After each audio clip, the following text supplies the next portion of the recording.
There is always a death in my family on November 13th. My name is Dustin. And in my family, the date November 13th has always spelled death. In 1994, it was my grandmother. In 2004, my stepmother.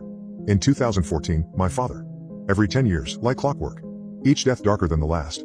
And now it's November 12th, 2024. Just a few hours left until midnight. I haven't slept in 3 days. I remember the first death vividly. I was just 10 years old in 1994 when Grandma passed. 5 days before she died, she kept saying someone was standing near the main door, then near her bedroom. We thought it was just her poor eyesight or dementia. She could barely see the food on her plate, after all. But she'd interrupt her own stories, glancing nervously at nothing in particular, whispering, "She's come again."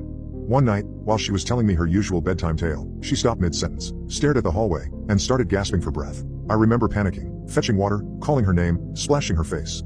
She finally opened her eyes and whispered in terror, "She's going to kill me," the woman standing right by the attic stairs. I looked, there was no one. I told her so.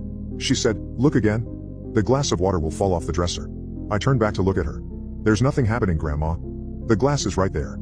And the moment those words left my mouth, crash. The glass hit the floor and shattered. I screamed and ran. The bedroom door slammed shut behind me. My parents didn't believe me. "You imagined it," they said. "You're just a child."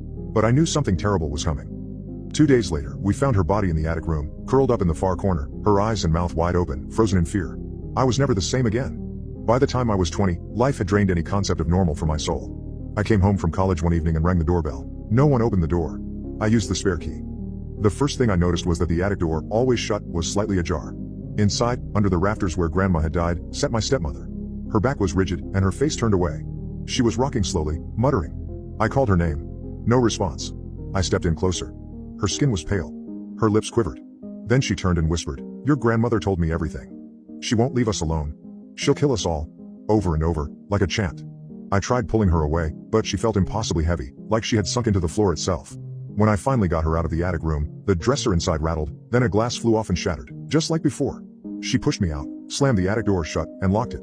I called my father, who rushed home. His face was pale, almost icy. Without a word, he handed me a bundle of white cloth, shroud fabric.